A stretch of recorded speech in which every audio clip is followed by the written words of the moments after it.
এ কি কোনো খাবার বানানো হয়নি? এখানে মহারানী চুপচাপ বসে আছে পায়ের উপর পা তুলে। কিছু না করো তো অ্যাটলিস্ট আমার জন্য একটা ডিমের পোচ বানিয়ে দাও, আমাকে বেরোতে হবে এক্ষুনি। এই দাঁড়াও, তুমি বসো। তুই বানাতে পারিস না? সবসময় মেয়েরা কেন খাবার বানাবে রে? তুই বানা। আর তোমায় বলে দিলাম একদম হেল্প করবে না, এখানেই চুপ করে বসে থাকবে। আমি খাবার বানাবো? দেখতে পায় না মেয়েটার শরীর খারাপ, ওকে দিয়ে কাজ করাচ্ছে।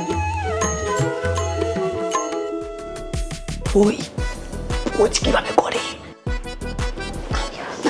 তুমি এসো না, মা দেখতে পেলে আমার পেটাবে। তুমি বলো, আমি করে নিচ্ছি।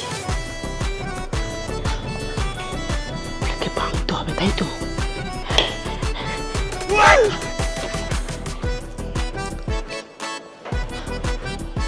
ও কাটতে হবে।